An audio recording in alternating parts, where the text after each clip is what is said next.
Hi friends, welcome to block 2 for the Weekly Whim here at A Scrappy Little Joy. I'm Pam and we are getting ready to start our second block. Let me grab, where is our first block? Here's our first block. This is last week. It's called a Dainty Dash.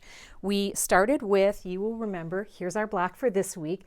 This week's block is a take on what's called a free trade block. I'm calling it a neighborly share block because you know we like to switch things up here to be just a little bit cozier and a little bit friendlier. So this is our block for this week. And what we have done, you'll remember last week we had our box. And this is our box from containing all the fabrics that we used last week on our Dainty Dash block. So what we've done this week is chosen some more fabrics that we're adding in, along with this one fabric here we're going to pull out and we're going to make as a part. Because our goal here is to create a scrappy quilt one block at a time by building blocks and continuing to revisit blocks. So as I said, this is our neighborly share block right here. And if you remember as well, down below in the description, you will see a place where you can download. It takes you to a link to my blog, Pam Selkirk Designs, and you can download everything. This is the cutting instructions for our block this week. Also there is a little letter tile sheet that allows you to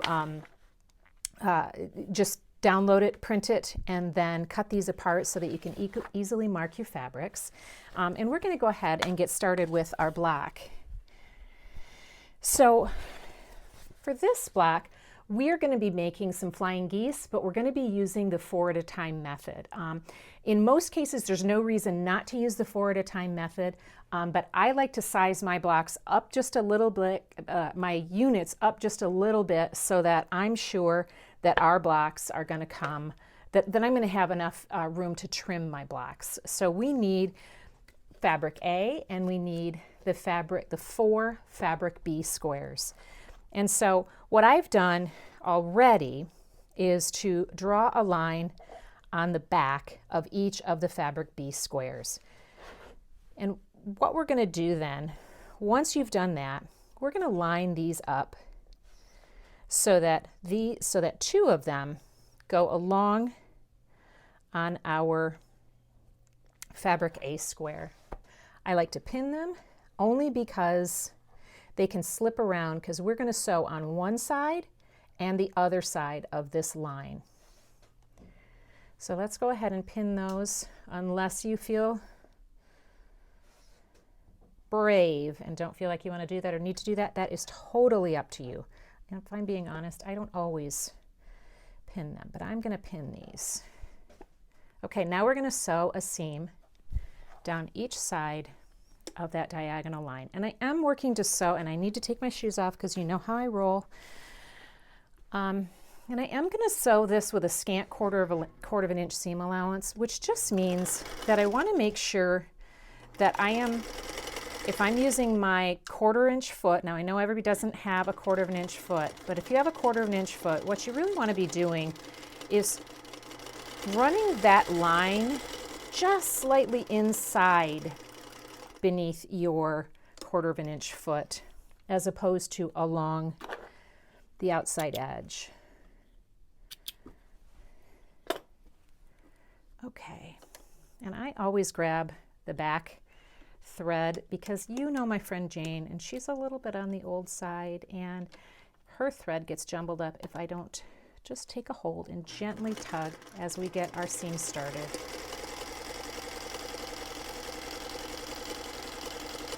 One thing I will say about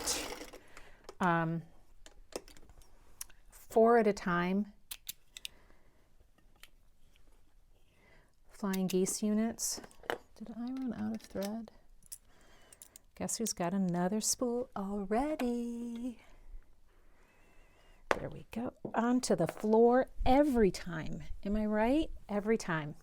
So one thing I will say about 4 at a time Flying Geese units is that if you're using directional fabrics, it can make it difficult to for your fabrics, for you to position your fabrics as you like them, as you want them, because they get kind of twisted up in a different direction. That would be if you really are fixed on your fabrics, using a directional fabrics, and that's great. You want to make sure that you are using like a 2 at a time method. Not possible with this block because I'm teaching it in the 4 at a time method, but you get the idea. Okay, so now that we've got our seam on either side, both sides of that line, we're going to just cut down the middle. I need our slightly longer ruler.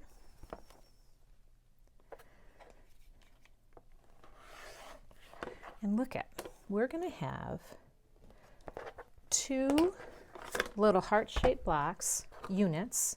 Look how cute. See them? Just like that, right? Okay, so I am going to press these toward the smaller squares, or the smaller triangles in this case. And I like to start my iron very lightly over just to push those, and then I press. I'm not much of a, I like to lock it in, I like to press versus ironing.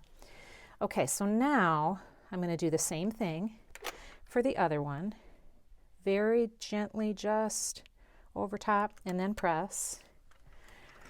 Okay, so now we have 2 sweet little heart-shaped units, and we're going to take our other 2 squares and we're going to line them up just like this so that we can sew on both sides of the line this way. Let's get those pinned in place.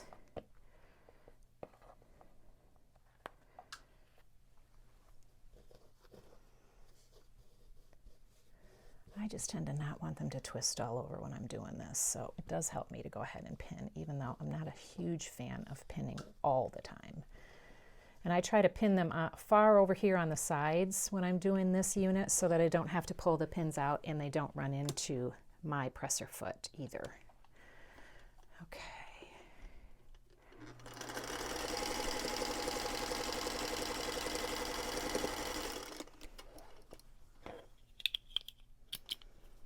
And you know me, I like to snip my threads as I go along, otherwise they get all over the place. And I do, this is the one downside that I miss about my other studio machine, which is quite a bit newer. I love me that thread cutter, but working with Jane sort of puts me in just a nostalgic place, helps me feel like I'm slowing down just a little bit, being patient with a machine that doesn't have all the bells and whistles. And I find value in that. Okay, so now I'm doing the other one.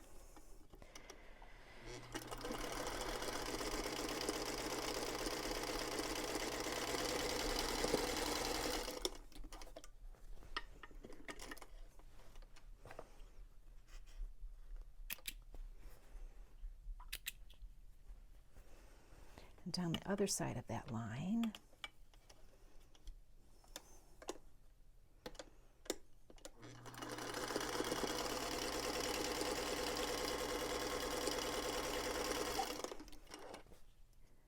Okay, let's pull these pins. Okay, so now we're going to cut on that diagonal line, just like before.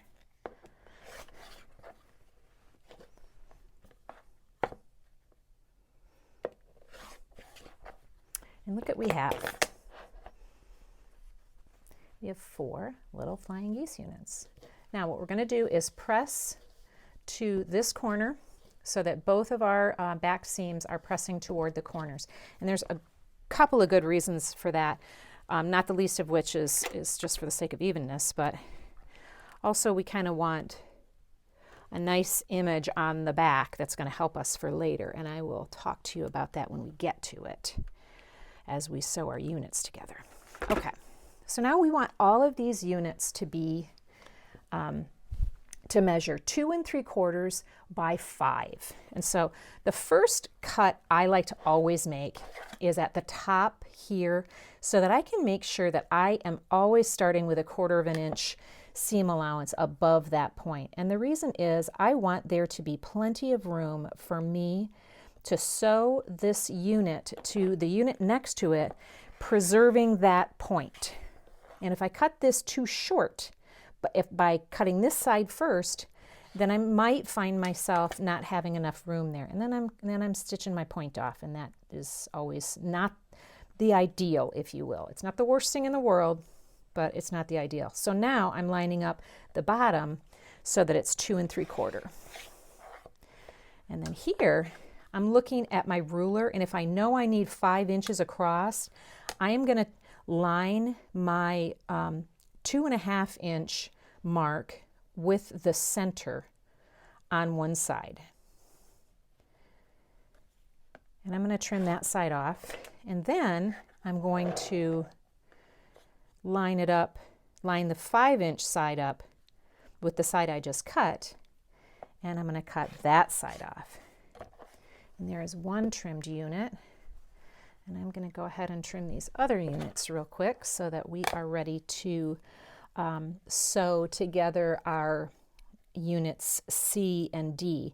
And if you need just an extra minute, we're going to be drawing a diagonal line on the back of that unit C, on that fabric C unit. If you want to take a minute to do that as well, I've gone ahead and done it just to save us a smidgy of time.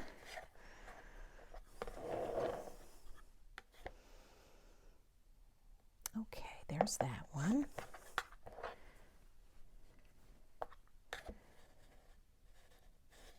Lining up right at 2.5.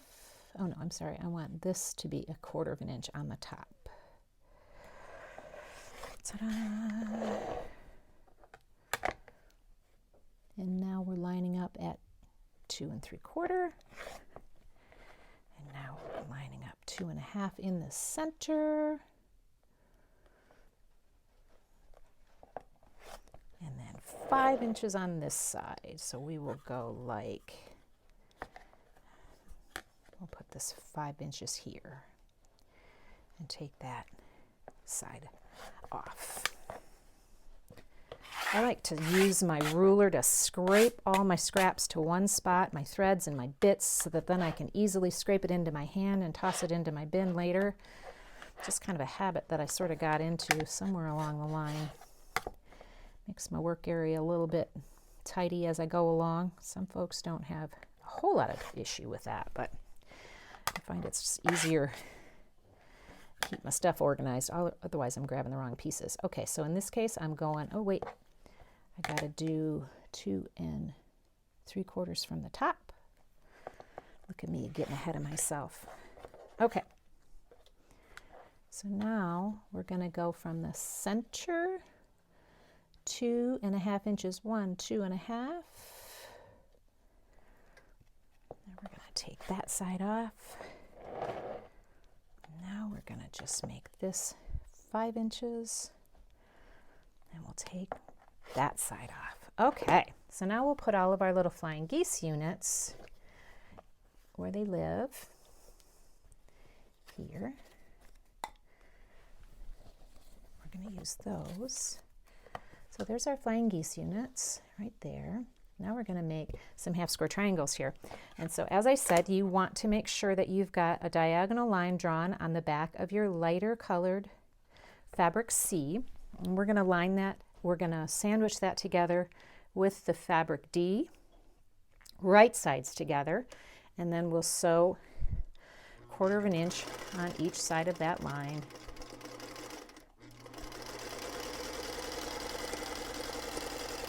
Again, this is a little bit oversized. I try to make things a little bit oversized when we're trimming, or when I'm suggesting your cut sizes, because I really want you to be able to have the ability to trim it down so that even if your sewing is not perfectly accurate as we're all growing and becoming the best quilters we can be, on our little journey of progress, we always have that chance to see. I've sewn on each side of that line, and I'm going to cut down the center.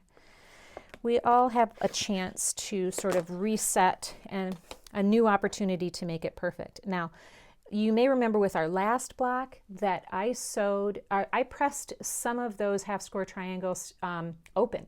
And the reason that I think pressing these open is a good idea as well is that we're going to be, they're not going to be bumping up to another seam that they're going to want to nest with. So that's not going to be a worry. If you would like to cut your squares the conventional way, you want them to be 2 3/4 inches.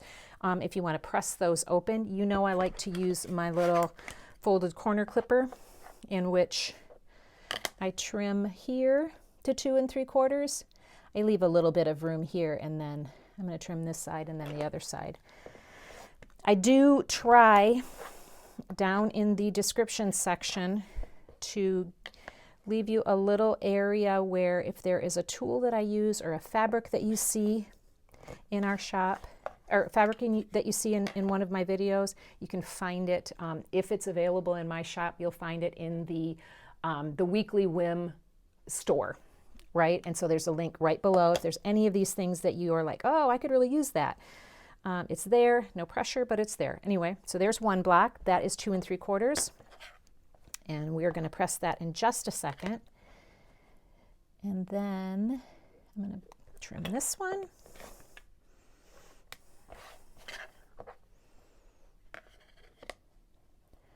Two 3/4. All right, and as I said, I'm going to press these open because they are not bumping up against any other seams, so that they would need to so that they would need to nest.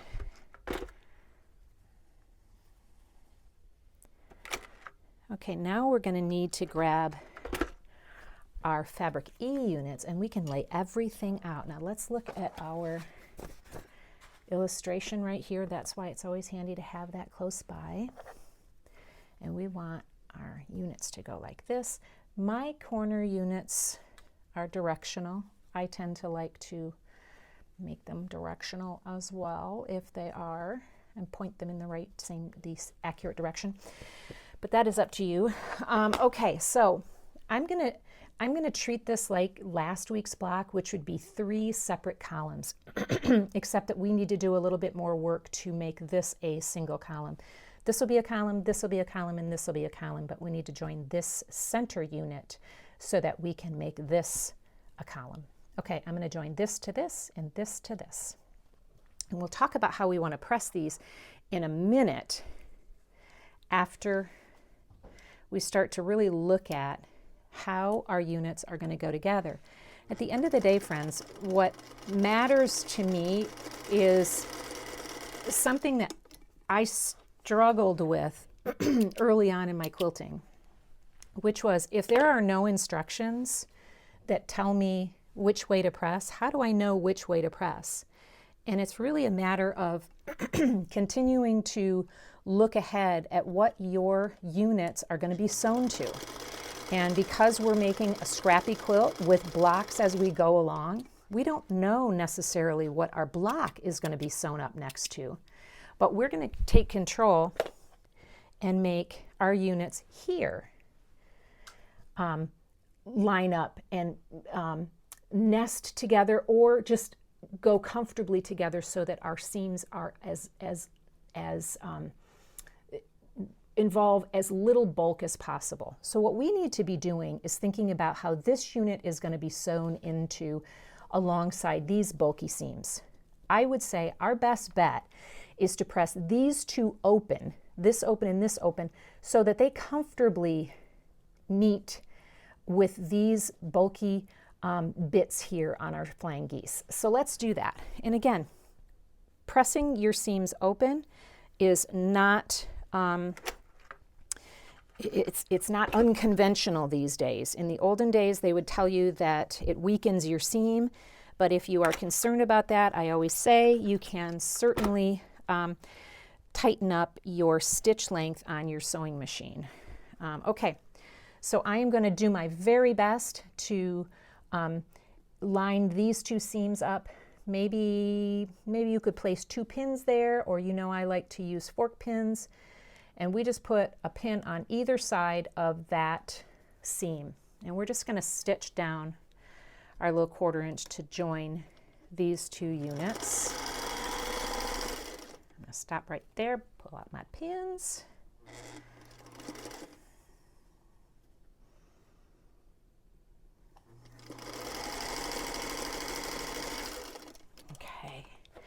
So now, the same is going to be true with this seam. If these 2 seams are going to be pressed open, let's go ahead and press this open as well so that it meets those top and bottom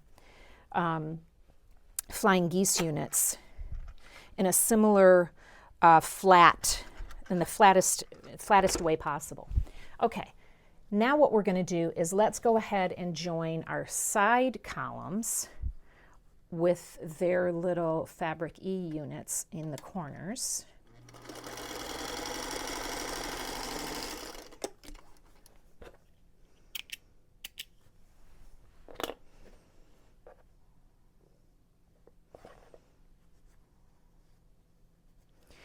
And when we start to look at how we want to press the seams for the sides, what are we doing, Jane? Oh, okay, thank you. It helps us to start to think ahead how they're going to join with the center unit. And the last time you'll remember that we pressed our seams up, down, and up, meaning each of our side units was pressed in the opposite direction as it alternated, right? Well, in this case, I would argue that since we've got bulky Flying Geese units, what we may want to do is press the side columns toward the outside corners, and then press away from the Flying Geese, and then press the center seams here toward the center. That means these sides are going toward the outside, and these sides are going toward the center, and it's going to give us our flattest seam. Now, let's look here. See what we've done here? Because we've pressed to the corners, we can visibly see where that point is. And the beauty of visibly seeing where that point is that we can then pop a little pin right in that point. That is exactly where we want it to meet, so I'm going to pop a little pin right there. You know I love to use my little fork pins, but you can just as easily do what works for you just to secure that right where it needs to be. I'm going to use my fork pin right here. I don't think I need to use pins on the ends, but if you feel like you want to, I do not think that's the worst idea. I'm just going to start here as best I can. Grab my thread here in the back so I don't get jumbled up. Because Jane is old, she struggles with bulky seams right here, so I have to just slow down a minute for her. Okay, I'm going to pull that out. So our goal at this point is just to make that point as pointy as possible. And see, I did an okay job with that. So let's join this one, and we're going to do it the same way, making sure that we're putting this Flying Geese unit on top so we can absolutely see where that point is. And we want our needle to go right in, I would say right in that point, or just a teensy bit above it, so that our point is nice and visible. Where's my fork pin? So that our point is nice and visible as best possible. And remember, perfection is the journey, or perfection is the beacon. The joy is in the journey. You're learning, I'm learning, we're growing, and we don't have to be perfect. The other thing I often think about is the generations who may come after me and settle in beneath one of my quilts, I want them to see that I wasn't always perfect.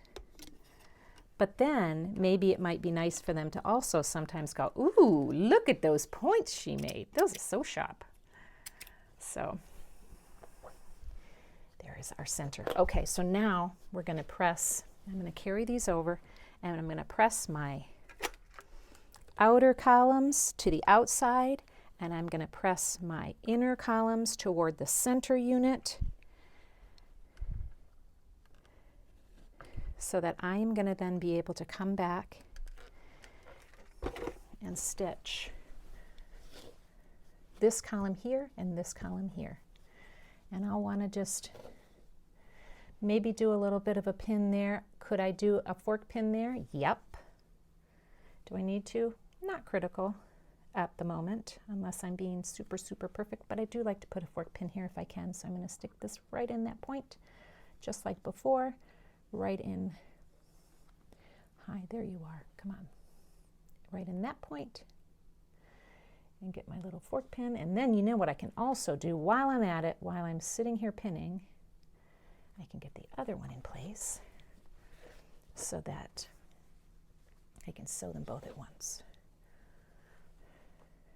without having to come back and pin. Ta-da!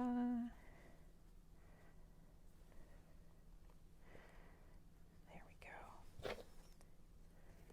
Right in the center. Pin. Pin. All righty. And this just settles this right where we want it. And there's no shifting.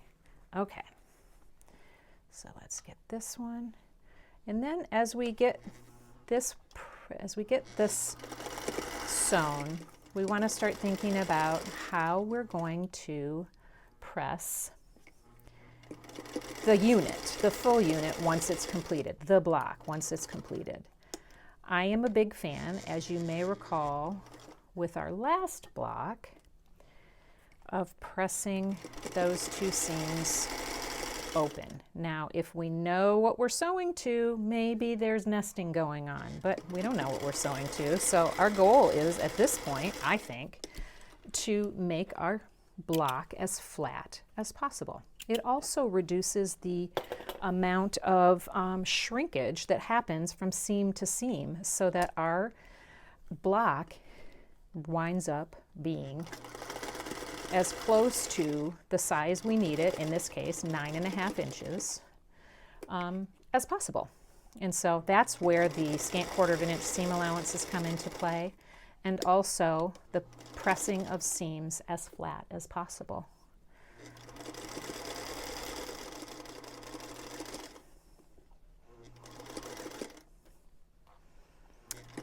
Okay, here is our block. I'm going to press it real quick so then we can just talk about it. Now, for those of you who are, yep, our little points are good. For those of you who followed along last week and we talked about our box, we are going to want to add our fabrics from this week into that box so that our fabrics from next week can be chosen. We can choose some things out of that box, but we can also add some other fabrics for our next block. Our next block, I believe, I don't know, I'm not entirely decided on which block we're doing for next week, but it's going to be a bigger block. This block and the first block were 9-inch blocks. I think we're going to have a bigger block next week. Look how cute. Isn't it so sweet? And then where is our other little guy? Here is our partner. And so you can start to see that there will be some continuity throughout this block because we've got these colors, and then we'll start adding some more. Next week, look what I'm adding. All this many.